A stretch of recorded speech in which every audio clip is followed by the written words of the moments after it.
I think that probably what people don't know is the level of technology that we're able to work with and how quickly we can change and adapt to projects. Um, and you have to be relevant and to, always be improving your products.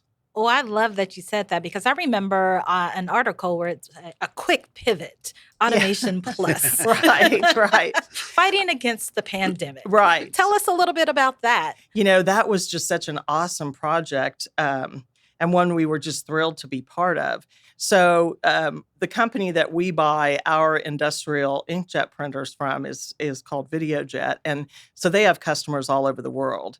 And their customer was working on this machine for one of the diagnostic companies. And of course, they needed equipment ASAP. So we were able to do a part of a bigger machine that went to manufacture swabs for COVID testing. And so we had like 3 days. And so our guys were on the conference call on Wednesday to get everything approved, drawings approved, and it had to ship by Friday. Wow. And so the whole team was just like, drop everything, do this. This is so important.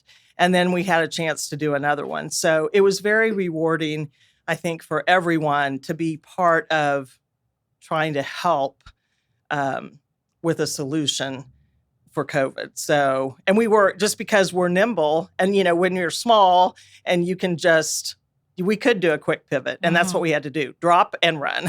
Drop everything, focus on this, get it out the door. So when we got it out, it was like, whew, okay, we did that. And then, could you do it again in a few more weeks? But sure, we could. So, and that speaks well to our people too, because they are, when we interview people, one of the things I tell them is, if you're looking for a lot of structure, and a very steady path, this might not be the best environment for you, because that's really not us. We try to be, but lots of times, we'll get pulled off to do something else, and you've just got to go with it. So our people are really used to that. I mean, what a fantastic story. That is amazing. 3 days? 3 days. Wow. Now, it wasn't the whole machine. It was a part of a machine, but still. But, it was. We chopped.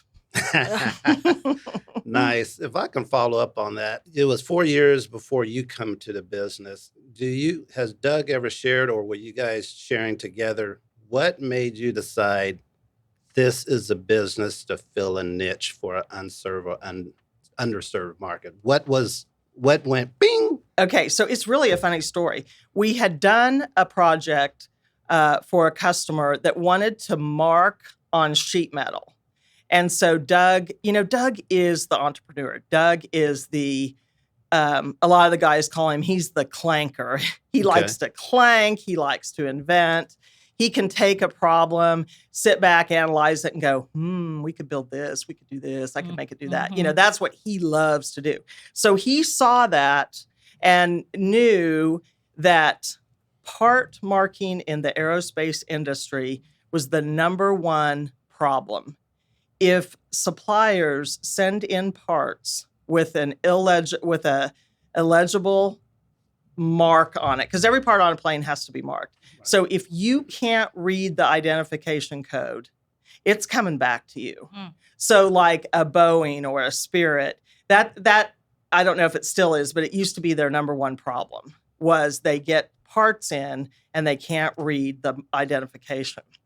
So Doug is sitting there looking at this it looked like a little go-kart, and you ran it on the sheet metal. And he's looking at that going, this could solve a lot of problems. This could solve problems in the aerospace.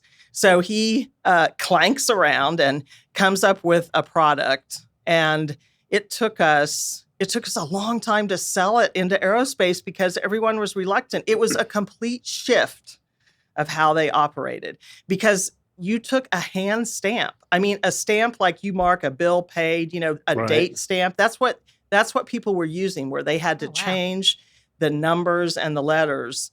And so, you could get that smeared, you could get it crooked.